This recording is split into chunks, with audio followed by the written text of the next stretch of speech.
பாண்டியன் ஸ்டோரில் என்ன நடக்குதுன்னு பார்க்கலாம் வாங்க. வீடியோவை ஸ்கிப் பண்ணாமல் கடைசி வரைக்கும் பாருங்கள். சேனலை சப்ஸ்கிரைப் பண்ணிக்கோங்க, மறக்காமல் பெல் ஐக்கானையும் கிளிக் பண்ணிக்கோங்க. இங்கே நம்ம மயில் பயங்கரமாக அழுதுகிட்டு இருக்காங்க. இங்கே பாக்கியத்துக்கிட்ட போச்சு, என் வாழ்க்கையே போச்சு, எல்லாமே உங்களால் தான். இப்போ பார்த்தீங்களா, என்னை வீட்டை விட்டே துரத்திட்டாங்க, இனிமேல் நான் உயிரோடு இருந்து என்ன பிரயோஜனம் அப்படின்னு சொல்லிட்டு மயில் பயங்கரமாக அழுதுகிட்டு இருக்கவும் பக்கத்தில் இங்கே நம்ம அதாவது கோமதியோட அம்மா அவங்க அண்ணிங்க எல்லாருமே நின்றுக்கிட்டு இருக்காங்க. உடனே நம்ம வடிவு இருந்துட்டு, அத்தை அங்கே பாருங்க அத்தை, கோமதி வீட்டில் ஏதோ பெரிய பிரச்சனை போல், மயிலை எதுக்காக குழலி வீட்டை விட்டு வெளியே அனுப்புனா, பேகெல்லாம் தூக்கிட்டு வந்து போட்டிருக்கா, என்னன்னே தெரியல, மிகப்பெரிய பிரச்சனையாட்டம் இருக்குது அப்படின்னு சொல்லிட்டு உடனே நம்ம அப்பத்தான் இருந்துட்டு, இருவடிவு நான் போய் கேட்டுட்டு வரேன் அப்படின்னு சொல்லிட்டு மயில் கிட்ட வராங்க. மயில், என்னமாச்சு, ஏன் என் வீட்டில் ஏதாவது பிரச்சனையா, எதுக்காக நீ இப்படி அழுதுகிட்டு இருக்க, குழலி ஏன் இப்படி உன்னை வீட்டை விட்டு கழுத்தை பிடிச்சி வெளியே தள்ளனா, என்னாச்சு அப்படின்னு சொல்லி கேட்கவும் உடனே பாக்கி இருந்துட்டு, வாங்கம்மா நீங்கள் தானே இந்த கோமதி சம்மந்தியை பெற்றவங்க, நீங்களே நியாயத்தை கேளுங்க, என் பொண்ணு இந்த வீட்டில் வாழக்கூடாதான், இந்த வீட்டில் இருக்கிறதுக்கே அவளுக்கு தகுதி இல்லையா, அவளை வீட்டை விட்டே துரத்திட்டாங்க, போச்சு என் பொண்ணோட வாழ்க்கையே போச்சு, நீங்களும் ஒரு பொண்ணை பெற்றவங்க தானே, இப்போது என் பொண்ணு வாழா வெட்டியாக நிற்குது, என் பெத்த வயிறு பத்திக்கிட்டு எரியுது அப்படின்னு சொல்லிட்டு எங்கள் பாக்கியம் வந்து கோமதியோட அம்மா கிட்ட சொல்லவும், இங்கே நம்ம அப்பத்தாவுக்கு ஒன்றுமே புரியல, என்ன பிரச்சனைமா, நீங்கள் எதுவும் தப்பு பண்ணாமல் அவங்க ஏன் உங்களை வீட்டை விட்டு துரத்த போகிறாங்க, நீங்கள் ஏதோ தப்பு பண்ணியிருக்கீங்க அப்படின்னு சொல்லிட்டு நம்ம அப்பத்தா சொல்லுவோம். பாக்கியத்துக்கு கோவம் வருது. இங்கே பாருங்கள், நீங்களும் உங்கள் மக குடும்பம் மாதிரியே பேசாதீங்க, என் பொண்ணை எல்லாருமா சேர்ந்து ரொம்பவே நோகடிச்சிட்டாங்க, கண்டிப்பாக உங்கள் பொண்ணு குடும்பத்தை நான் சும்மாவே விட மாட்டேன், எல்லாரையுமே நான் ஜெயிலுக்கு அனுப்பாமல் விட மாட்டேன் அப்படின்னு சொல்லிட்டு எங்கள் பாக்கியம் வந்து பயங்கரமாக கோவப்படவும், இங்கே நம்ம அப்பத்தாவுக்கு ரொம்பவே பதட்டமாக இருக்குது. இங்கே பாருங்கம்மா, எதுவாக இருந்தாலும் கொஞ்சம் பொறுமையாக நிதானமாக பேசுங்க, நீங்கள் தப்பு பண்ணாமல் கண்டிப்பாக எங்கள் மாப்பிள்ளையும் சரி என் பொண்ணும் சரி இந்த மாதிரிலாம் பண்ணவே மாட்டாங்க, நீங்கள் என்ன பண்ணீங்க அதை முதல்ல சொல்லுங்கள் அப்படின்னு சொல்லிட்டு இப்போது இங்கே நம்ம மயில் இருந்துட்டு சொல்ல வராங்க. உடனே பாக்கி இருந்துட்டு, என் மயில் கண்டவங்கிட்டாலாம் எதுக்கடி பேச்சு, வாடி நம்ம வீட்டுக்கு போகலாம் அப்படின்னு சொல்லிட்டு மயிலை கையை பிடிச்சி தரன்னு இழுத்துட்டு நம்ம பாக்கியம் வந்து அவங்க வீட்டுக்கு போயிட்டாங்க. வீட்டுக்கு போயிட்டு பயங்கரமாக அழுதுகிட்டு இருக்காங்க. சுடர் இருந்துட்டு, அக்கா என்னக்கா ஆச்சு, ஏன்க்கா அழுகுற, அம்மா ஏன் நீ பேகும் கைமா வந்திருக்க, அம்மா என்னம்மா ஆச்சு, ஏன் அக்கா அழுதுகிட்டே இருக்கு, உன் முகமும் சரியில்லை, வீட்டில் ஏதாவது பிரச்சனையா, மாமா ஏதாவது அக்காவை திட்டாங்களா, மாமாவுக்கும் அக்காவுக்கும் பிரச்சனையா, அதனால தான் அக்கா இங்கே வந்திருக்கா அப்படின்னு சொல்லிட்டு இங்கே நம்ம சுடர் வந்து நிறையவே கேள்வி கேட்குறாங்க. உடனே பாக்கி இருந்துட்டு, ஹேய் சும்மா இருடி, நானே வயிற்றில் நெருப்பை கட்டிக்கிட்டு வந்திருக்கேன் இப்போ அப்படின்னு சொல்லிட்டு, அம்மா என்னன்னு சொன்னாதானம்மா, எனக்குமே பதட்டமாக இருக்குது, சொல்லுமா ஏம்மா அக்கா இப்படி அழுகுது அப்படின்னு சொல்லிட்டு உடனே பாக்கி இருந்துட்டு அங்கே நடந்த விஷயத்த எல்லாத்தையுமே சொல்லுவோம். இங்கே நம்ம சுடர் பயங்கரமாக அதிர்ச்சி ஆகிறாங்க. உடனே பாக்கியத்து மேலே பயங்கரமாக கோவப்படுறாங்க நம்ம சுடர். என்னதான் நம்ம சுடர் வந்து காலேஜே படிச்சிருந்தாலும், சின்ன வயசில் சின்ன பொண்ணாக இருந்தாலுமே பாக்கியத்தை அப்படி நறுக்கு 4 கேள்வி அப்படி வெளுத்து வாங்குறாங்க. அம்மா எல்லாமே உன்னால தான்மா, உனக்கு கொஞ்சமாவது அறிவு இருக்கா, அக்காவோட வாழ்க்கையை நீ தான் கெடுத்து வச்சதே அப்படின்னு சொல்லிட்டு உடனே பாக்கியம் இருந்துட்டு, ஹேய் சுடர் என்னடி பெரிய பேச்செல்லாம் பேசிக்கிட்டு இருக்க, உனக்கு எதுவும் தெரியாது, நீ சைலண்ட்டாக உட்காரு அப்படின்னு சொல்லிட்டு இங்கே நம்ம பாக்கியம் வந்து சுடர் வாயை அடைக்கவும் உடனே சுடர் இருந்துட்டு, அம்மா நீ என்ன தான் சொன்னாலும் எல்லாமே உன்னால தான், அக்காவோட வாழ்க்கை கெட்டதுக்கு காரணமே நீ தான், அக்காவோட கல்யாணத்தப்போ நீ எத்தனை பொய் சொன்ன, இப்போது அதனால தானே எல்லா பிரச்சனையுமே, பொய் சொல்லாமல் உண்மையை சொல்லி கல்யாணம் பண்ணி கொடுத்துருந்தா அக்காவோட வாழ்க்கை நல்லா இருந்திருக்கும்ல, ஏன் இப்படி அக்காவோட வாழ்க்கை குழி தோண்டி புதைச்சிட்டிங்க நீங்கள், இப்படி என் வாழ்க்கையில் நடந்தது அப்படின்னா கண்டிப்பாக உங்களை நான் சும்மாவே விட மாட்டேன், எனக்கு ஒரு வேளை கல்யாணம் நடந்ததுன்னா கூட உண்மையை சொல்லி தான் நான் கல்யாணம் பண்ணிட்டு போவேன், பொய் சொல்லி இப்படி பாதியில் வாழ்க்கை கெட்டு போகிறதுக்கு பதிலாக கல்யாணம் ஆகாமல் நான் இந்த வீட்டிலே கூட இருந்துடலாம் அப்படின்ற மாதிரி சுடர் நம்ம சூப்பராகவே பேசுகிறாங்க. இங்கே பாக்கி இருந்துட்டு, ஏய் வாய் மூடுடி அப்படின்னு சொல்லிட்டு உடனே நம்ம மயில் இருந்துட்டு ஆக்ரோஷமாக பொங்கி எழுறாங்க. அவள் கேட்குறதுல என்னம்மா தப்பு, அவள் கேட்குறது எல்லாமே 100க்கு 100 கரெக்டு தான் அப்படின்னு சொல்லிட்டு இப்போது இங்கே பாக்கி இருந்துட்டு, என் மயில் என்னடி எல்லாரும் சேர்ந்து என்னவே டார்கெட் பண்ணுறீங்க, நான் உன் வாழ்க்கை நல்லாயிருக்கும், நல்ல குடும்பத்தில் நீ போயிட்டு வாக்கப்படுவேன்னு சொல்லிட்டு தாண்டி இப்படி ஒரு விஷயத்த பண்ணேன், ஆனால் இப்படி தப்பாக வந்து முடியும், நீ அந்த வீட்டை விட்டே வெளியேற மாதிரி அவங்க பண்ணிடுவாங்கன்னு சொல்லிட்டு நான் கொஞ்சம் கூட எதிர்பார்க்கலடி அப்படின்னு சொல்லிட்டு, அம்மா நீ என்ன சும்மா விடுவியம்மா, நம்ம எத்தனை போய் சொன்னோம், அவங்க எல்லாருமே நொந்து போயிருக்காங்க, மாமாவோட வாழ்க்கை கெட்டு போச்சு அப்படின்னு சொல்லிட்டு எல்லாருமே ரொம்பவே கஷ்டத்தில் இருக்காங்க, அப்படி இருக்கிறப்போ அவங்க கோவப்படுறதுல எந்த ஒரு அதாவது தப்புமே கிடையாது, அவங்க நியாயமாக தான் இருக்காங்க, நம்ம தான் தப்பு பண்ணிட்டோம், தப்பு பண்ணதுக்கான தண்டனையை இப்போ நான் அனுபவிச்சுக்கிட்டு இருக்கேன், என் வாழ்க்கை மொத்தமாக டோட்டலாக காலி ஆயிடுச்சு, இனிமேல் நான் உயிரோடு இருந்து என்னம்மா பிரயோஜனம் அப்படின்னு சொல்லிட்டு, மயில் இங்கே பாருடி, இப்படிலாம் தப்பாக பேசாதடி, கண்டிப்பாக எல்லாமே சரியாயிடும், உன்னை மாப்பிள்ளை கூட ஒன்று சேர்த்து வாழ வைக்க வேண்டிய பொறுப்பு எனக்கு இருக்குது, கண்டிப்பாக நான் உன்னை மாப்பிள்ளை கூட சந்தோஷமாக வாழ வைப்பேன் மயில், நீ கொஞ்சம் பொறுமையாக இரு மயில் அப்படின்னு சொல்லிட்டு எங்கள் பாக்கியம் வந்து சொல்லுவோம். என்னம்மா நான் எங்கம்மா பொறுமையாக இருக்கிறது, இல்லைம்மா என்னால் இதெல்லாம் தாங்கிக்கவே முடியாது, இப்போ நாளைக்கே ஊரில் உள்ள எல்லாருக்கும் தெரிய வந்ததுன்னா எல்லாருமே நலம் விசாரிக்க வந்துடுவாங்க அப்படின்னு சொல்லிட்டு உடனே சுடர் இருந்துட்டு இங்கே பாருக்கா 4 பேருக்காக எதுக்காகவுமே வாழவே கூடாது. 4 பேர் 4 விதமாக பேச தான் செய்வாங்க. ஏன் 4 பேர் வீட்டில் அதாவது அவங்கவுங்க வீட்டில் பிரச்சனை எதுவுமே வரதில்லையா? எப்போவுமே சந்தோஷமாக எப்பவுமே நல்ல விஷயம் மட்டும்தான் நடக்குதா? எல்லா வீட்லையுமே பிரச்சனை வரதான் செய்யும். அதுக்காக மற்றவங்க ஏதாவது சொல்லிடுவாங்களோன்னு சொல்லிட்டு நம்ம பயந்து பயந்து வாழணும் அப்படின்னா கண்டிப்பாக நம்ம நிம்மதியாகவே இருக்க முடியாதுக்கா. மற்றவங்க என்ன வேணாலும் பேசிட்டு போகிறாங்க. இங்கே பாருக்கா, எப்படியாவது மாமாவோட மனசை மாற்றணும், அவரை சமாதானம் செய்யணும். அதுக்கான வழியை மட்டும் பாருக்கா. முட்டாள்தனமாக சாகுறேன் அப்படி இப்படின்னு சொல்லிட்டு எதுவுமே சொல்லாதக்கா. ப்ளீஸ்க்கா, நீ தைரியமாக இருக்கணும்க்கா. நாங்கள் எல்லாரும் உங்கள் கூட இருக்கோம். கொஞ்ச நாள் போகட்டும், மாமாவோட கோவம் எல்லாமே ஆறட்டும். அதுக்கப்புறம் நீ கண்டிப்பாக மாமா கிட்ட போய் பேசணும். கண்டிப்பாக கொஞ்சம் கொஞ்சமாக அவங்க மனசை மாற்றி உன் வாழ்க்கையை நீ சரி செஞ்சுக்கோக்கா. இனிமேல் அப்பா அம்மா கையில் உன்னுடைய வாழ்க்கையை விடவே விடாதக்கா அப்படின்னு சொல்லிட்டு நம்ம சொல்கிறாங்க. உடனே எங்கள் வாக்கி வந்துட்டு சுடர் என்னடி என்ன மயிலுக்கு என் மேலே கோவம் அதிகமாகணும்னு சொல்லிட்டு இப்படியெல்லாம் சொல்லிக்கிட்டு இருக்கேன் அப்படின்னு சொல்லுவோம். சுடர் சொல்கிறாங்க, நான் உண்மையை தானே பேசுகிறேன், நான் எதுவும் போய் பேசலையே, எல்லாத்துக்கும் காரணம் நீங்கள் தானே அப்படின்னு சொல்லிட்டு இங்கே பாருடி மறுபடியும் அதவே சொல்லிக்கிட்டு இருந்தேன் அப்படின்னா எனக்கு கெட்ட கோவம் வரும். நானே மயிலோட வாழ்க்கை கெட்டு போச்சு, இவ வாழா வெட்டியை இந்த வீட்டில் வந்து உட்காந்துக்கிட்டா உன்னுடைய வாழ்க்கை என்ன ஆகுமோன்னு சொல்லிட்டு நான் ஒவ்வொரு நிமிஷமும் பயந்துக்கிட்டு இருக்கேன். நீ என்னடானா இப்படி பேசிக்கிட்டு இருக்க அப்படின்னு சொல்லிட்டு இவங்க எல்லாருமே பேசிக்கிட்டு இருக்க நேரத்திலேயே நம்ம பாக்கியம் வந்து மயிலோட கல்யாணத்துக்காக கடன் வாங்கி வச்சுருப்பாங்க இல்லையா, அவங்க கடன் கொடுத்துருந்தாங்க இல்லையா, அவங்க வந்து கத்திக்கிட்டு இருக்காங்க. ஊரில் உள்ள எல்லாருமே கூடிடுறாங்க. அவங்க கத்துறதுக்கு இங்கே பாக்கியமும் மாணிக்கமும் முதல்ல வராங்க. ஏன்க்கா இப்படி கத்தி ஊரவே கூப்பாடுறீங்க? தயவு செஞ்சு கொஞ்சம் சத்தம் இல்லாமல் பேசுங்களேன். இப்போ என்ன உங்களுக்கு வட்டி பணம் தானே கொடுக்கணும், நான் நாளைக்கே கொடுத்துட்றேன் அப்படின்னு சொல்லிட்டு இங்கே பாரு பாக்கியம், இனிமேலாம் என்னால் பொறுமையாக இருக்க முடியாது. நான் ஏற்கனவே ஒரு வாரம் உனக்கு டைம் கொடுத்தேன், ஆனால் நீ அந்த டைமுக்குள்ளே காசை கொடுக்கவே இல்லை. இப்போ நீ பணத்தை கொடுக்குறியா இல்லை நான் போலீஸை கூட்டிகிட்டு வரவா அப்படின்னு சொல்லிட்டு மிரட்டுறாங்க. ப்ளீஸ்க்கா, எல்லாரும் பார்க்குறாங்க, தயவு செஞ்சு எனக்கு ஒரே ஒரு நாள் மட்டும் கொடுங்கக்கா, வீட்டில் கொஞ்சம் பிரச்சனை போய்கிட்டு இருக்கு அப்படின்னு சொல்லிட்டு இங்கே நம்ம பாக்கியம் வந்து காலில் விழாத குறையாக கெஞ்சிக்கிட்டு இருக்காங்க. இன்னொரு தடவை இங்கே நம்ம சுடரும் மயிலும் அப்போ தான் வீட்டில் இருந்து வெளியே வரவும் இங்கே நம்ம பாக்கியம் வந்து அவங்க காலில் விழுந்து தயவு செஞ்சு ஒரே நாள் டைம் கொடுங்க அப்படின்னு சொல்லவும் உடனே நம்ம மயில், அம்மா என்னம்மா பண்ணிக்கிட்டு இருக்க, யார் காலம்மா விழுந்துக்கிட்டு இருக்க அப்படின்னு சொல்லிட்டு, மயில் உன் கல்யாணத்துக்காக கடன் வாங்கியிருந்தேன்ல, அது வட்டி பணம் கட்டலை, அதனால தான் இவங்க வந்திருக்காங்க. ஒரு வாரத்துக்கு முன்னாடியே கட்டிடணும்னு சொல்லிட்டு போனாங்க. இப்போ வரைக்கும் டைம் கொடுத்தாங்க, நான் தான் உன் பிரச்சனை இல்லை, நான் இதை கவனிக்கவே இல்லை அப்படின்னு சொல்லிட்டு இங்கே நம்ம பாக்கியம் வந்து மயில்கிட்ட சொல்கிறாங்க. மயிலுக்கு ரொம்பவே மனசு வருத்தமாக இருக்குது. இப்படிப்பட்ட சூழ்நிலை, இப்படி ஒரு சுச்சுவேஷன் நமக்கு அமையணுமா? பெத்த வீடுமே கஷ்டப்பட்டுக்கிட்டு இருக்குது, புகுந்த வீட்லையுமே நம்மளால் சரியாக வாழ முடியல, இதெல்லாம் என்ன தான் வாழ்க்கையோன்ற மாதிரி நம்ம மயில் வந்து மனசுக்குள்ளே நினைக்கிறாங்க. இப்போது ஒரு வழியாக நம்ம பாக்கியம் வந்து அந்த கடன் கொடுத்தவங்கள ஒரு வழியாக சமாதானம் செஞ்சு நாளைக்கு வட்டி பணத்தை கொடுத்துட்றன்ற மாதிரி அனுப்பி வைக்கிறாங்க. ஊரில் உள்ளவங்க எல்லாருமே, என்ன பாக்கியம், மயில் கல்யாணத்துக்கு வாங்கின கடனை இன்னுமே கழிக்காமல் இருக்க, ஏன்னா உன் புருஷன் சம்பாதிச்சு உங்ககிட்ட கொடுக்குறதுலே என்ன, உன் புருஷனோ ஏதோ கொஞ்ச நாளைக்கு ஏதோ மளிகை கடையில் போய்கிட்டு இருந்தார்ல, பணத்தெல்லாம் வாங்கி நீ ஒவ்வொரு கடனாக கழிக்க வேணாமா, இப்படி தான் அசிங்கப்படுறதா அப்படி இப்படின்னு சொல்லிட்டு இங்கே பக்கம் அக்கங்கிறவங்கெல்லாம் பேசுகிறாங்க.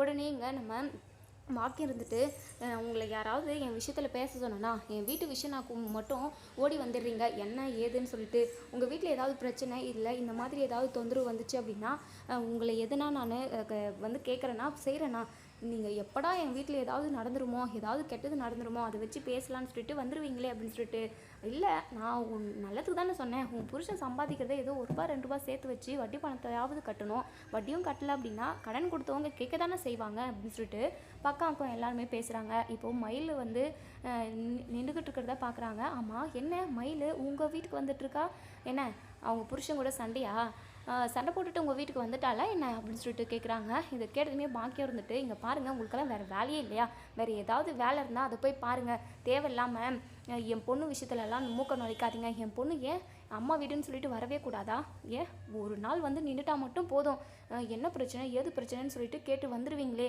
உங்களுக்கெல்லாம் வேறு வேலையே இல்லை, என் பொண்ணு வருஷக்கணக்கில் கூட என் வீட்டில் இருப்பா, அதை கேட்கறதுக்கு நீங்கள் யாருங்க அப்படின்னு சொல்லுவோம்.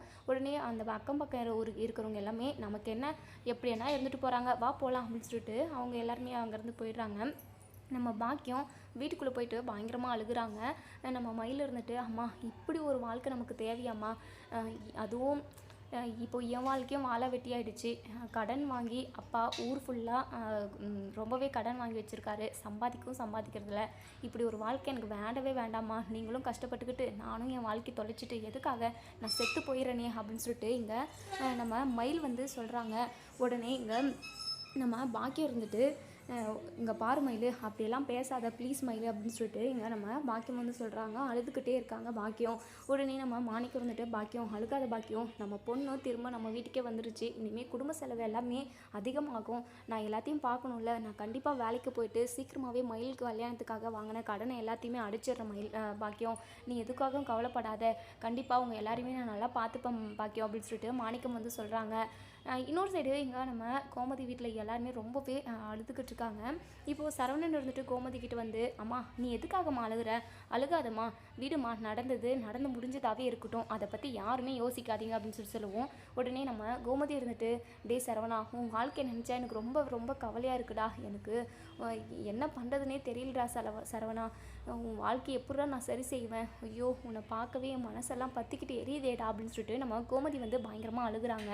இப்போது சரவணன் வந்துட்டு, அம்மா நீ எதுக்காகம்மா அழுகிற, தப்பு பண்ணவங்க நல்லா தைரியமாக இருக்கிறாங்க, ஆனால் நீ தப்பு பண்ணாதவம்மா, நீ எதுக்காகம்மா அழுகணும், நீங்கள் அழுகவே கூடாதும்மா, நீங்கள் நிம்மதியாக இருங்க, சந்தோஷமாக இருங்க, ஏன்னா நான் இப்போ தான் ரொம்ப ரொம்ப சந்தோஷமாக இருக்கேன், ஏன்னா இந்த பொய்க்காரி கூட இத்தனை நாளாக நான் எவ்வளோ கஷ்டப்பட்டுக்கிட்டு இருந்தேன் தெரியுமா, இன்றைக்கி நான் ரொம்ப நிம்மதியாக இருக்கேம்மா, இன்றைக்கி நைட் நான் ரொம்ப நிம்மதியாக தூங்குவேன், தயவு செஞ்சு என்னை பற்றி யாருமே நினச்சி கவலைப்படாதீங்க அப்படின்னு சொல்லிட்டு இப்போது பாண்டியன் இருந்துட்டு, டே சரவணா மன்னிச்சிட்றா அப்படின்னு சொல்லிட்டு கையெடுத்து கும்பிடவும், உடனே சரவணன் இருந்துட்டு, அப்பா ஏன்பா எதுக்காக என்னெல்லாம் போய் கையெடுத்து கும்பிட்றீங்க, அதெல்லாம் விடுங்கப்பா, ஏதோ நீங்கள் மட்டும் தெரிஞ்சவா இப்படி பண்ணீங்க, நான் நல்லா இருப்பேன், என்னுடைய வாழ்க்கையை நல்லபடியாக அமைச்சு கொடுக்கணுன்றதுக்காக தான் நீங்கள் இப்படியெல்லாம் பண்ணீங்க, ஆனால் அந்த மயில் குடும்பமும் மயிலும் தப்பு பண்ணதுக்கு நீங்கள் என்னப்பா பண்ணுவீங்க, நீங்கள் கையை இறக்குங்கப்பா, எதுக்காக என்கிட்ட இப்படி ஒரு பெரிய வார்த்தையெல்லாம் பேசுகிறீங்க அப்படின்னு சொல்லிட்டு நம்ம சரவணன் வந்து சொல்கிறாங்க.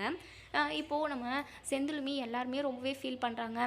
இப்போது நம்ம ராஜியும் நம்ம மீனாவும் திருன்னு முழிச்சுக்கிட்டே இருக்காங்க. உடனே கோமதி ராஜி மீனா கிட்ட வந்து, ஏய் மீனா ராஜி, அப்போது உங்ககிட்ட ஏதாவது இந்த மயில் சொன்ன மாதிரி நீங்களும் ஏதாவது பொய்யை அதாவது உண்மையை மறைச்சிக்கிட்டு இருக்கீங்களாடி, ஏதாவது நீங்கள் இந்த வீட்டுக்கு தெரியாமல் மறைக்கிறீங்களா, இல்லை ஏதாவது பொய் சொல்கிறீங்களாடி, உங்கள் வாழ்க்கை விஷயத்துலேயும் ஏதாவது இருக்காடி, ஏதாவது அப்படி இருந்தால் இப்போவே சொல்லுங்கள், கஷ்டத்தை நான் அனுபவிச்சுக்கிறோம், அப்புறம் இதுக்கப்புறம் ஏதாவது இப்படி மயில் மாதிரி பெரிய இடியாக தலைமலை வந்து கொட்டிடாதீங்கடி அப்படின்னு சொல்லிட்டு இங்கே நம்ம கோமதி வந்து சொல்கிறாங்க. ஐயோ அத்தை அப்படியெல்லாம் இல்லை அத்தை அப்படின்னு சொல்லுவோம். அப்புறம் ஏன் இப்படி திருன்னு முழிக்கிறீங்க அப்படின்னு சொல்லிட்டு உடனே ராஜு இருந்துட்டு, அக்கா நமக்கு தெரிஞ்ச விஷயத்த நம்ம இப்போவே சொல்லிடலாங்க்கா, பின்னாடிக்கு தெரிய வரப்போ இதில் நம்மளும் உடந்த அப்படின்றது அத்தையும் மாமாவும் தெரிஞ்சுக்கிட்டாங்க அப்படின்னா அவங்க ரொம்ப கஷ்டப்படுவாங்கக்கா, நமக்கு தெரிஞ்ச உண்மையை இப்போவே சொல்லிடுவோம்க்கா அப்படின்னு சொல்கிறாங்க. உடனே நம்ம மீனா இருந்துட்டு, வேணா ராஜி அப்படின்னு சொல்லிட்டு இவங்க 2 பேருமே குசுன்னு பேசிக்கிறாங்க. உடனே கோமதி இருந்துட்டு, ஏ ராஜி என்னடி ஏதோ விஷயத்த சொல்லிடலான்னு சொல்லிக்கிட்டு இருக்க, என்னன்னு சொல்லுடி, அப்போது உனக்கு பின்னாடியும் ஏதாவது ரகசியம் இருக்காடி அப்படின்னு சொல்லிட்டு, அத்தை அப்படியெல்லாம் எதுவும் இல்லை அத்தை, மயிலக்காவை பற்றின விஷயந்தான் அப்படின்னு சொல்லிட்டு தயங்கிக்கிட்டே சொல்கிறாங்க. இதை கேட்டதுமே நம்ம கோமதி இருந்துட்டு, என்னடி மயில் பற்றின இன்னொரு விஷயம் என்னடி, அப்போது எக்கச்சக்கமான பொய்யை சொல்லி வச்சுருக்காளா, உங்களுக்கு தெரிஞ்ச விஷயம் என்னன்னு சொல்லி தொலைங்கடி அப்படின்னு சொல்லிட்டு நம்ம கோமதி வந்து கேட்குறாங்க. இப்போது ராஜி, அக்கா இதுக்கப்புறமா என்னால் மறைக்க முடியாதுக்கா அப்படின்னு சொல்லிட்டு நம்ம ராஜி வந்து விஷயத்தை ஓப்பன் பண்ணிடுறாங்க. மயிலக்காவோட 80 பவுன் நகை இருக்குல்ல, அந்த 80 பவுனுமே தங்கம் இல்லை அத்தை அப்படின்னு சொல்லிட்டு இதை கேட்டு நம்ம கோமதிக்கு நெஞ்சு வலியே வர மாதிரி இருக்குது. உடனே இங்கே நம்ம கோமதி இருந்துட்டு, என்ன ராஜி சொல்கிற, நீ சொல்கிறது உண்மையா அப்படின்னு சொல்லிட்டு, ஆமாத்த அதில் 7-8 பவுனு தான் தங்கம், மற்றபடி எல்லாமே கவரிங் அப்படின்னு சொல்கிறாங்க. இது எப்படி உனக்கு தெரியும் அப்படின்னு சொல்லி கேட்குறப்ப தான், ஒரு ஃபங்க்ஷன் அப்போது மயிலக்காவும் அவங்க அம்மாவும் பேசிக்கிட்டு இருக்கிறத கேட்டோம், அப்போ தான் எங்களுக்கே தெரிய வந்தது, அவங்க அப்பா அம்மா கூட எங்ககிட்ட ரொம்பவே கெஞ்சினாங்க, மயிலோட வாழ்க்கை காப்பாற்றணும், மயிலோட வாழ்க்கை நல்லா இருக்கணுன்றதுக்காக தான் நாங்கள் இப்படி ஒரே ஒரு பொய் தான் சொன்னோம் அப்படின்னு சொல்லிட்டு எங்ககிட்ட கெஞ்சினாங்க. சரி மயிலக்காவோட வாழ்க்கைக்கு எந்த பிரச்சனையும் வரக்கூடாது அப்படின்றதுக்காக தான் நாங்கள் அந்த விஷயத்தவே மறைச்சோம், மற்றபடி இவ்வளோ இவங்க ஃப்ராடு பண்ணுவாங்கன்னு சொல்லிட்டு எங்களுக்கு தெரியல அத்தை அப்படின்னு சொல்லிட்டு இதை கேட்டதுமே நம்ம கோமதி பயங்கரமாக அதிர்ச்சி ஆகுறாங்க. உடனே பாண்டியன் வந்துட்டு பாண்டியன் கிட்ட போயிட்டு, ஏங்க பார்த்தீங்களாங்க, ஒரே பொய் 2 பொய் 3 பொய்ன்னு சொல்லிட்டு எடுக்க பொய்யாவே வந்துக்கிட்டு இருக்குங்க, இன்னும் எவ்வளோலாம் போயிருக்கோ, ஒரு வேளை குழலி சொன்ன மாதிரி இந்த மயில் ஏற்கனவே கல்யாணம் ஆனவளா இல்லை குழந்தை பெற்றவளான்னு கூட எனக்கு ஒன்றுமே புரியலைங்க, அப்படி கூட இருக்கிறதுக்கு நிறையவே வாய்ப்பு இருக்குது அப்படின்னு சொல்லிட்டு நம்ம கோமதி வந்து பயங்கரமாக அழுகுறாங்க. இங்கே நம்ம சரவணன் பயங்கரமாக கோவப்படுறாங்க. அம்மா இப்படி ஒரு ஃப்ராடை நான் எங்கேயுமே பார்த்தது கிடையாதும்மா, எவ்வளோ ஃப்ராடாக இருந்திருக்காங்க அப்படின்னு சொல்லிட்டு. உடனே இங்கே நம்ம கோமதி இருந்துட்டு டே சரவணா, மயிலோட மொத்த நகையுமே எங்கிட்ட தாண்டா இருக்குது, அதுக்கப்புறம் நம்ம தான் தங்கத்தெல்லாம் விற்றுட்டு கவரிங்காக மாற்றிட்டோம் அப்படி இப்படின்னு சொல்லிட்டு கூட மயிலோட அம்மா பேசுகிறதுக்கு நிறையவே வாய்ப்பு இருக்குது. எப்படியும் அவங்க வீட்டுக்கு போயிட்டுருப்பாங்க, மொத்த நகையும் எடுத்துகிட்டு போயிட்டு அவங்கக்கிட்டே மூஞ்சில் விசிறி அடிச்சுட்டு வரணும். அது மட்டும் இல்லாமல் நீ மயில் கூட ஒன்று சேர்ந்து வாழணும்னு நினைக்கிறியா, இல்லை என்ன உன் மனசுக்கு தோணுது சொல்லுடா சரவணா அப்படின்னு சொல்லி கேட்கவும், அம்மா இனிமே அவளை என் வாழ்க்கையில் முகத்தை கூட பார்க்கக்கூடாதுன்னு நான் நினைக்கிறேம்மா, அவள் கூட ஒன்று சேர்ந்து வாழ்கிறதுன்றது கண்டிப்பாக நடக்காத ஒன்று அப்படின்னு சொல்லிட்டு நம்ம சரவணன் வந்து சொல்கிறாங்க. சரிடா சரவணா, இனிமே அவளுக்கும் உனக்கு எந்த ஒரு உறவும் இல்லை அப்படின்றத நம்ம சட்டப்படி நம்ம நிரூபிச்சிடலாம். அதாவது அதுக்கான வழி எல்லாமே பார்க்கலாம். நீ அவளுக்கு டிவோர்ஸ் கொடுத்துட்றா, அதுக்கப்புறம் உன் வாழ்க்கை என்னமோ அதை நான் பார்த்து உனக்கு வாழ்க்கையை நான் சரி செஞ்சு வைக்கிறேன்டா. அதுக்கப்புறம் உனக்கு இன்னொரு கல்யாணம் பண்ணுறதோ இல்லை வேறு என்ன பண்ணுறதோ நம்ம அப்புறம் முடிவெடுத்துக்கலாம். மயிலோட சங்காத்தமே வேண்டாம், ஒட்டு மொத்தமாக அவளை அத்து விட்டுறணும் அப்படின்னு சொல்லிட்டு இங்கே நம்ம கோமதி வந்து முடிவெடுக்கிறாங்க. இப்போது சரவணன் இருந்துட்டு, அம்மா நீங்கள் எடுத்த முடிவு ரொம்பவே கரெக்டுமா, உண்மையாகவே ரொம்ப சரியான முடிவு, இதை நம்ம இப்போவே பண்ணிடணுமா. அம்மா நீங்களும் அப்பாவும் கிளம்பி வாங்க, நகையையும் எடுத்துகிட்டு வாங்க, நகையையும் கொடுத்துட்டு அதுக்கப்புறம் நான் லாயருக்கு கால் பண்ணி சொல்கிறேன், அவரையுமே வர வச்சிடலாம், டிவோர்ஸ் நோட்டீஸுமே அங்கே கொடுத்துட்டு வந்துடலாம். கோர்ட்டுக்கு இயரிங் அது இதுன்னு போயிட்டு ஒரு 6 மாதத்துக்குள்ளே எப்படியும் 2 பேருக்கும் டிவோர்ஸ் கிடச்சிரும். அதுக்கப்புறம் நான் நிம்மதியாக இருக்கலாம் அப்படின்னு சொல்லிட்டு நம்ம சரவணன் வந்து சொல்கிறாங்க. அதுக்கப்புறம் நம்ம இது கோமதி வந்து மயிலோட நகை எல்லாத்தையுமே எடுத்து பார்க்குறாங்க. பாதி நகை கருத்து போயிருக்கு, ஒரு சில நகை மட்டும்தான் கொஞ்சம் நல்லா இருக்குது. ஐயோ எப்படியெல்லாம் பொய் சொல்லியிருக்காங்க, பாவிங்க எப்படி தான் இவங்களுக்கெல்லாம் மனசு வந்ததோ இப்படிலாம் பொய் சொல்லி ஏமாத்துறதுக்கு அப்படின்னு சொல்லிட்டு நம்ம கோமதி புலம்பிக்கிட்டே அந்த நகை எல்லாமே பாக்ஸில் எடுத்து போட்டு ஒரு பேக்கில் எடுத்துக்கிட்டு ட்ரெஸ் எல்லாம் சேஞ்ச் பண்ணிக்கிட்டு வராங்க. இப்போது பாண்டியனுமே ரொம்பவே உடஞ்சி போயிருக்காங்க மனுஷன். இப்போது இங்கே நம்ம கோமதி இருந்துட்டு பாண்டியனையும் நம்ம சரவணனையும் கூப்பிட்டுக்கிட்டு மயிலோட வீட்டுக்கு போய்கிட்டு இருக்காங்க. நம்ம சரவணன் வந்து லாயருக்கு கால் பண்ணி விஷயத்த சொல்கிறாங்க. லாயருமே அங்கே வர சொல்லிடுறாங்க, மயிலோட வீட்டுக்கு வர சொல்லிடுறாங்க. இப்போது நம்ம பாண்டியன் எல்லாருமே மயிலோட வீட்டுக்கு போகிறாங்க. இங்கே சரவணனையும் கோமதியும் பாண்டியனை பார்த்த நம்ம மயில் பயங்கரமாக சந்தோஷப்படுறாங்க. நம்ம பாக்கியம் பயங்கரமாக சந்தோஷப்படுறாங்க. ஏன் மயில் அங்கே பார்த்தியா, பாரு மாப்பிள்ளை, உன் அத்தை, உன் மாமனார் 3 பேருமே வந்திருக்காங்க, எல்லா கோவமும் தணிஞ்சு போச்சு, உன்னை வீட்டுக்கு கூட்டிகிட்டு போகிறதுக்காக தான் வந்திருக்காங்க, வா மயில், உன் அத்தை மாமாவெல்லாம் கூப்பிடுவா அப்படின்னு சொல்லிட்டு உடனே நம்ம மயிலுமே ரொம்பவே சந்தோஷமாக பாண்டியன்கிட்ட வந்து, மாமா என்னை மன்னிச்சு ஏற்றுக்கிட்டீங்களா, என்னை கூட்டிகிட்டு போகிறதுக்காக தான் வந்திருக்கீங்களா, சரிங்க மாமா எனக்கு ரொம்ப சந்தோஷமாக இருக்குது, அத்தை வாங்க அத்தை அப்படின்னு சொல்லிட்டு அவங்க 3 பேருமே உள்ளே வர வைக்கிறாங்க. நம்ம சரவணன் எல்லாருமே உள்ளே வராங்க. இப்போது நம்ம சரவணன் வந்துட்டு லாயருக்கு கால் பண்ணி, சார் நீங்கள் வந்துட்டீங்களா அப்படின்னு சொல்லிட்டு, இதோ பக்கம் வந்துட்டேன்ப்பா அப்படின்னு சொல்லிட்டு சொல்கிறாங்க. அதுக்கப்புறம் எங்கள் லாயருமே எங்கள் வீட்டுக்குள்ளே வந்து நிற்கவும், லாயரை பார்த்த மயில் பாக்கியம் இவங்க எல்லாருமே பயங்கரமாக அதிர்ச்சி ஆகிறாங்க. உடனே நம்ம பாக்கியம் இருந்துட்டு, சம்மந்தி எதுக்காக இவர் வந்திருக்காரு, நீங்கள் மயிலை கூட்டிகிட்டு போகிறதுக்காக தானே வந்திருக்கீங்க, அதுக்கு எதுக்காக இந்த லாயர்லாம் வரணும் அப்படின்னு சொல்லிட்டு உடனே இங்கே நம்ம கோமதி இருந்துட்டு, இங்கே பாருங்கள், நாங்கள் ஒன்றும் மயிலை கூட்டிகிட்டு போகிறதுக்காக ஒன்றும் வர கிடையாது, மயிலோட நகை மொத்தமே கவரிங்கன்ற விஷயம் எங்களுக்கு இப்போ தெரிய வந்துருச்சு, இப்படி அடுக்கடுக்காக எத்தனை போய் தான் சொல்லியிருக்கீங்க, 80 பவுன் சொல்லிட்டு பெருமையாக போட்டீங்க, ஆனால் ஒரே ஒரு 8 பவுன் மட்டும்தான் அதில் தங்கம், மற்றபடி எல்லா நகையுமே கருத்து போயிருக்கு, எவ்வளோ பெரிய ஃப்ராடாக இருந்திருக்கீங்க, அப்பா உங்களெல்லாம் நினச்சி பார்க்கவே சினிமாக்காரவங்களை விட நீங்கள் மிஞ்சிடுவீங்க, உங்களெல்லாம் அடிச்சுக்கிறதுக்கு ஆளே இல்லை அப்படின்னு சொல்லிட்டு நம்ம கோமதி ரொம்பவே கோவமாக பேசுகிறாங்க. இங்கே நம்ம பாக்கியமும் ஒரே ஒரு உண்மை தான் மறைச்சி வச்சுருந்தோம், இப்போ அந்த நகை விஷயமும் வெளியே வந்துடுச்சு அப்படின்னு சொல்லிட்டு நம்ம மனசுக்குள்ளேயே நினைக்கிறாங்க. சம்மந்தி அதெல்லாம் இருக்கட்டும் சம்மந்தி, மயிலை தயவு செஞ்சு கூட்டிகிட்டு போயிடுங்க சம்மந்தி அப்படின்னு சொல்லிட்டு இங்கே நம்ம பாக்கியம் வந்து சொல்லவும், உடனே இங்கே சரவணன் இருந்துட்டு, இவ்வளோ நடந்ததுக்கப்புறமும் நான் மயிலை கூட்டிகிட்டு போகிறதுக்காக தான் வந்திருக்கேன்னு நினைக்கிறீங்களா, அப்படியெல்லாம் கிடையாது, இவ்வளோக்கும் இந்த பொய்க்காரிக்கும் எனக்கும் எந்த ஒரு உறவும் கிடையாது, எந்த ஒட்டும் உறவும் இல்லவே இல்லை, நாங்கள் 2 பேரும் பிரியணும்னு சொல்லிட்டு நான் நினச்சிட்டேன், அவளுக்கு டிவோர்ஸ் கொடுக்க போகிறேன், விவாகரத்து கொடுக்க போகிறேன், அவளுக்கும் எனக்கும் எந்த சம்மந்தமும் இல்லை, இதோட அவள் என் பொண்டாட்டி இல்லை, அவளை அத்து விடுறதுக்காக தான் நான் இங்கே வந்திருக்கேன், இதோ லாயருமே வந்திருக்காரு, நோட்டீஸ் எல்லாமே எடுத்துகிட்டு வந்திருக்காரு, நீங்களும் சைனை போட்டு கொடுத்து அனுப்புங்க, சீக்கிரமாகவே இவளுக்கும் எனக்கும் டிவோர்ஸ் நடந்தே ஆகணும் அப்படின்னு சொல்லிட்டு எங்கள் சரவணன் சொல்கிறாங்க. இதை கேட்ட நம்ம மயில் பயங்கரமாக அழுக ஆரம்பிச்சிடுறாங்க. மாமா என்ன சொல்கிறீங்க மாமா, நீங்கள் சொல்கிறது உண்மையா அப்படின்னு சொல்லிட்டு, உங்களை மாதிரி பொய் சொல்கிறதுக்கெல்லாம் நாங்கள் கற்று வச்சுக்கலம்மா. உங்களை மாதிரி நாங்கள் ஸ்கூலுக்கும் போகல. ஸ்கூல் போன இடத்துல நீங்கள் மொத்தமாக பொய்யே தான் கற்றுக்கிட்டு வந்திருப்பீங்க. அந்த மாதிரி படிப்பை நான் படிக்கவே இல்லை. உங்களை மாதிரி பொய் சொல்கிற ஆளுங்க நாங்கள் கிடையாது. நாங்கள் உண்மையை தான் சொல்கிறோம். உண்மையாகவே உன்னை டிவோர்ஸ் பண்ண தான் போகிறோம். நான் நல்லா யோசித்து முடிவெடுத்தாச்சு அப்படின்னு சொல்லிட்டு உடனே எங்கள் லாயருமே அதுக்கான பேப்பர்ஸ் எல்லாம் எடுத்து எங்கள் சரவணன் கிட்ட சைனுமே வாங்கிக்கிறாங்க. இங்கே நம்ம சரவணன் இருந்துட்டு அந்த பேப்பரை எடுத்து மயில்கிட்ட கொடுக்குறாங்க. மயில் இருந்துட்டு அப்படியே ஒரு மாதிரி அழுகுறாங்க. சைன் பண்ணு அப்படின்னு சொல்லிட்டு உடனே பாக்கியம் அந்த பேப்பரை வாங்கி கிழிக்க பார்க்குறாங்க. உடனே இங்கே சரவணன் இருந்துட்டு இங்கே பாருங்கள், நீங்கள் அந்த மாதிரி எத்தனை பேப்பர் கிழிச்சாலும் பரவாயில்ல, நாங்கள் அதுக்கான அதாவது டிவோர்ஸ்க்கான எல்லா நடவடிக்கையும் எடுத்துக்கிட்டு தான் இருக்கவும் அப்படின்னு சொல்லிட்டு நம்ம சரவணன் வந்து சொல்கிறாங்க. நாங்கள் பாக்கியம் வந்து பயங்கரமாக அழுகுறாங்க. இப்போது நோட்டீஸையுமே கொடுத்துட்டு இங்கேருந்து நம்ம பாண்டியன் கோமதி இவங்க எல்லாருமே கிளம்பி வந்துடுறாங்க. இப்போது இங்கே நம்ம மயில் பயங்கரமாக அழுகுறாங்க. உடனே பாக்கியம் இருந்துட்டு அழுகாத மயில் அப்படின்னு சொல்லிட்டு அழுகாமல் என்னம்மா பண்ண சொல்கிறேன், இனிமேல் நான் உயிரோடு இருந்து என்ன பிரயோஜனம், கொஞ்சமாவது நம்பிக்கை இருந்தது, எப்போயாவது கோவம் குறைஞ்சிச்சு அப்படின்னா வந்து கூட்டிகிட்டு போவாங்கன்னு சொல்லிட்டு இப்போது ஒட்டும் உரம் எதுவுமே வேண்டாம் அப்படின்னு சொல்லிட்டு அத்து விடுறதுக்காக வந்து நோட்டீஸ் கொடுத்துட்டு போயிருக்காங்க. இதை பார்த்துக்கிட்டு என்னால் உயிரோடு இருக்க முடியுமா, இனிமேல் நான் உயிரோடவே இருக்க போகிறது கிடையாது, நான் செத்து போகிறேன் அப்படின்னு சொல்லிட்டு போயிட்டு ரூமில் போயிட்டு கதவை லாக் பண்ணிக்கிறாங்க. இங்கே நம்ம பாக்கியம் சுடரு மாணிக்கம் இவங்க எல்லாருமே பயங்கரமாக அழுகுறாங்க.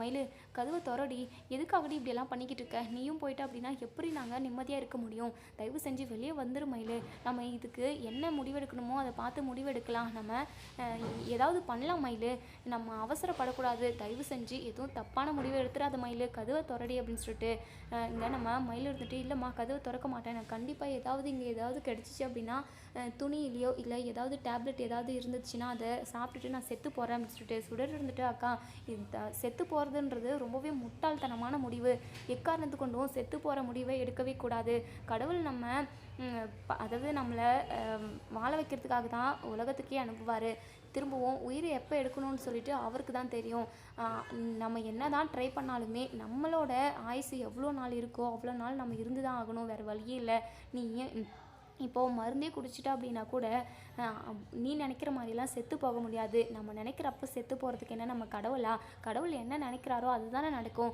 அக்கா வெளியில் வந்திருக்கா, தேவையில்லாத நீ ரிஸ்கெல்லாம் எடுக்காதக்கா ப்ளீஸ்க்கா அப்படின்னு சொல்லிட்டு சுடர் வந்து சொல்லிக்கிட்டு இருக்காங்க. நம்ம பாக்கியம் இருந்துட்டு உடனேங்க பாண்டியனுக்கு கால் பண்ணுறாங்க. பாண்டியன் என்ன இவங்க கால் பண்ணிக்கிட்டு இருக்காங்களே அப்படின்னு சொல்லிட்டு அட்டன் பண்ணி பேசுவோம். இங்கே பாருங்கள் சம்மந்தி, என் பொண்ணு ரூமில் போயிட்டு கதவை லாக் பண்ணிக்கினா, அவள் மட்டும் செத்துட்டான் அப்படின்னா கண்டிப்பாக உங்களுக்கு யாரையுமே சும்மா விட மாட்டேன், அவள் செத்து போகிறேன் நான் உயிரோடவே இருக்கிறதுன்னு சொல்லிட்டு அவள் உள்ளே போயிட்டு ரொம்ப நேரமாக வரல, அவளுக்கு ஏதாவது ஒன்று ஆகட்டும், உங்களை குடும்பத்தோடு தூக்கி ஜெயிலில் போடுறேன், கடைசி வரைக்கும் லைஃப் லாங் நீங்கள் ஜெயில் களி தான் தின்னணும் அப்படின்னு சொல்லிட்டு இங்கே பாண்டியன் இருந்துட்டு இங்கே பாருங்கள் நீங்கள் என்னென்னா பண்ணி தொலைங்க, அதை பற்றி எங்களுக்கு கவலையே கிடையாது, உடனே அப்படியே ஃபோனை கட் பண்ணிடுறாங்க. பாக்கியம் பயங்கரமாக அழுகுறாங்க. இன்னொரு சைடு நம்ம மயில் வந்து உள்ளே போயிட்டு பயங்கரமாக அழுதுகிட்டே இருக்காங்க. எதுக்கு நம்ம வாழ்க்கை இப்படி இருக்கணும், அந்த கடவுள் ஏன் நம்ம வாழ்க்கையை இப்படி அமைச்சு கொடுத்தது, நம்ம எப்படி என்ன பாவம் பண்ணோம் அப்படி இப்படின்னு சொல்லிட்டு பயங்கரமாக அழுதுகிட்டே இருக்காங்க. இன்னொரு சைடு இங்கே நம்ம செந்தில் வந்து சரவணன் கிட்ட அண்ணே நீ எதுக்காகவும் கவலைப்படாதுண்ணே, கண்டிப்பாக உன் வாழ்க்கை கொஞ்சம் கொஞ்சமாக சரியாயிடும் அப்படின்னு சொல்லிட்டு இன்னொரு சைடு நம்ம அப்பத்தான் வந்து பயங்கரமாக ஃபீல் பண்ணிக்கிட்டு இருக்காங்க. இப்படி சரவணனோட வாழ்க்கையே போச்சே, இந்த மயிலோட குடும்பத்தில் உள்ளவங்க எல்லாருமே எம்பிட்டு பொய்ய சொல்லியிருக்காங்க, இப்போ தானே தெரிய வருது, டே பழனி என்னடா இதெல்லாம் பாவுண்டா சரவணன் அப்படின்னு சொல்லிட்டு இங்கே நம்ம பழனியுமே ரொம்பவே ஃபீல் பண்ணிக்கிட்டு இருக்காங்க. ஆமாம் ஆத்தா எனக்குமே ரொம்ப வருத்தமாக தான் இருக்குது அப்படின்னு சொல்லிட்டு உடனே சுகன்யா இருந்துட்டு ஏங்க அந்த குடும்பத்துக்காக எப்போவுமே நீங்கள் வருத்தப்பட்டுக்கிட்டே தான் இருப்பீங்க, ஆனால் உங்களுக்காக அவங்க யாருமே வருத்தப்பட மாட்டாங்க, நீங்கள் எக்கேடானா கெட்டு போங்கன்னு சொல்லிட்டு அவங்கள தண்ணி தெளித்து விட்டுட்டாங்க, உங்களை ரொம்பவே அவமானப்படுத்தி அசிங்கப்படுத்தி அந்த வீட்டை விட்டு துரத்துனாங்க, நம்பிக்கை துரோகின்ற ஒரு பட்டத்தை கொடுத்தாங்க, இப்படியெல்லாம் நீங்கள் அந்த குடும்பத்திலேருந்து அவமானப்பட்டு வந்திருக்கீங்க, அது மட்டும் இல்லாமல் 30 வருஷமாக அந்த வீட்டுக்கு எடுபடி வேலை செஞ்சுருக்கீங்க, ஆனால் உங்கள் மேலே யாருக்குமே சுத்தமாக பாசமே இல்லை, உங்களை வேலை செய்கிறதுக்காக மட்டும்தான் அந்த வீட்டில் உள்ள எல்லாருமே உங்களை வச்சுக்கிட்டு இருந்திருக்காங்க, அப்படி இருந்தும் நீங்கள் பட்டுமே திருந்த மாட்டேங்கிறீங்க பார்த்தீங்களா, அந்த வீட்டில் ஏதாவது ஒரு சின்ன சண்டை வந்தால் கூட உங்களுக்கு அப்படியே மனசெல்லாம் கலங்கி போயிடுதில்ல அப்படின்னு சொல்லிட்டு உடனே இங்கே நம்ம பழனி இருந்துட்டு இங்கே பாரு சுகன்யா, நீ பேசுகிறதெல்லாம் சரியில்லை. அந்த குடும்பத்தில் உள்ள எல்லாருமே என்னை ரொம்ப நல்லா தான் பார்த்துக்கிட்டாங்க. என்னமோ காலம்தான் எல்லாமே, சூழ்நிலை தான் எல்லாத்தையுமே மாற்றுது அப்படின்னு சொல்லிட்டு இங்கே நம்ம பழனி வந்து சுகன்யா கிட்ட சொல்கிறாங்க. இங்கே சுகன்யா இருந்துட்டு, இங்கே பாருங்கள், அந்த வீட்டில் உள்ளவங்க எல்லாருமே எவ்வளோ ஃப்ராடுங்க எனக்கு நல்லாவே தெரியும். அவங்களோட சுயநலம் தான். இப்போ கூட பார்த்தீங்களா, மயில் மேலே எந்த தப்புமே இல்லை. ஏதோ கல்யாணம் நடக்கிறதுக்காக 2 3 பொய்யை சொல்லியிருக்காங்க. அப்படி தானே கல்யாணத்துக்காக, அதாவது கல்யாணம் பண்ணணும் அப்படின்னா கூட 1000 பொய்யை சொல்லி கல்யாணம் பண்ணலான்னு சொல்லுவாங்க. ஆனால் இவங்க 2 3 பொய் தானே சொல்லியிருக்காங்க. அதுக்கே இவ்வளோ பில்டப். அதுவும் படிக்கலை, வயசு அதிகமாக இருக்குது. இதெல்லாம் ஒரு விஷயமா? இதுக்கெல்லாம் வீட்டை விட்டு துரத்திடுவாங்களா அப்படின்னு சொல்லிட்டு இங்கே நம்ம சுகன்யா சொல்லவும், உடனே இங்கே பழனி இருந்துட்டு, இங்கே பாரு சுகன்யா, படிக்கிறது வயசு அதெல்லாம் பெரிய பிரச்சனையே கிடையாது. ஆனால் இத்தனை நாளாக பொய் சொல்லியிருக்காங்கல்ல. மயிலுக்கு இப்போது பாண்டிய மச்சான் கூட ஒரு டீச்சர் வேலை வாங்கி கொடுத்தாங்க. அதுக்காக ரெக்வஸ்ட் பண்ணி தான் வாங்கி கொடுத்தது. ஒரு வேளை மயில் படிக்கலைன்ற விஷயம் அந்த பிரின்ஸிபாலுக்கு தெரிஞ்சிருந்தது அப்படின்னா கண்டிப்பாக மச்சானுக்கு கெட்ட பேர். அது மட்டும் இல்லாமல் மச்சானை ஜெயிலில் கூட பிடிச்சி போட்டிருப்பாங்கல்ல. அப்படி நிறைய நடக்கிறதுக்கு வாய்ப்பு இருக்குல்ல. அதை நினச்சி தான் கண்டிப்பாக அப்படி சொல்லியிருப்பாங்க அப்படின்னு சொல்லிட்டு சொல்லவும், உடனே சக்திவேல் இருந்துட்டு, டே பழனி, அந்த பாண்டி பரதேசி பையன் கண்டிப்பாக ஜெயிலில் தானே போடணும். அவன்லாம் சரியில்லை. இப்போ பார்த்தியா, ஒரு பொண்ணோட வாழ்க்கையவே கெடுத்து வச்சுருக்காங்க குடும்பமாக சேர்ந்து. அதெல்லாம் குடும்பமாச்சு அப்படின்னு சொல்லிட்டு எங்கள் சக்திவேல் வந்து சொல்கிறாங்க. உடனே எங்கள் பழனி இருந்துட்டு, இங்கே பாருங்கள் அண்ணே, தேவையில்லாமல் மச்சனை பற்றி எதுவும் தப்பாக பேசாதீங்க அப்படின்னு சொல்லிட்டு இங்கே நம்ம பழனி வந்து கோவப்படுறாங்க. உடனே சுகன்யா இருந்துட்டு, மாமா, அவங்க பாண்டிய மச்சான் குடும்பத்தை பேசினா இவங்களுக்கு பொத்துக்கிட்டு கோவம் வரும். நீங்கள் அவங்கள பற்றியெல்லாம் பேசாதீங்கம்மாண்ணே அப்படின்னு சொல்லிட்டு, பேசாதீங்க மாமா அப்படின்னு சொல்லிட்டு நம்ம சுகன்யா வந்து நக்கலாக இங்கே பழனியை சொல்லவும், பழனி இருந்துட்டு, இங்கே பாரு சுகன்யா, இப்படியெல்லாம் பேசவே கூடாது. மற்றவங்களுக்கு ஒரு பிரச்சனை அப்படின்னா தனக்கு வந்தால் எப்படி இருக்கும் அப்படின்னு சொல்லிட்டு யோசித்து பார்த்து பேசணும். நமக்கு ஒரு நியாயமும் மற்றவங்களுக்கு ஒரு நியாயமும் வச்சு பேசக்கூடாது. அது ரொம்ப ரொம்ப தப்பு. பின்னாடி கண்டிப்பாக அதுக்கான தண்டனை எல்லாமே கடவுள்கிட்ட நம்ம அனுபவிச்சு தான் ஆகணும் அப்படின்னு சொல்லிட்டு சொல்கிறாங்க. உடனே சுகன்யா இருந்துட்டு, என்னங்க நீங்கள் ஏதோ வசனமெல்லாம் பேசுகிறீங்க, என்னமோ சொல்கிறீங்க அப்படின்னு சொல்லிட்டு 2 பேருமா பேசிக்கிட்டு இருக்காங்க. இதோட இந்த ரிவ்யூ முடியுது. இதுக்கப்புறம் என்ன நடக்குது சொல்லி வெயிட் பண்ணி பார்ப்போம் ஃப்ரெண்ட்ஸ். வீடியோ பிடிச்சிருந்தா லைக் பண்ணி கமெண்ட் பண்ணி தருவீங்க. தேங்க்யூ.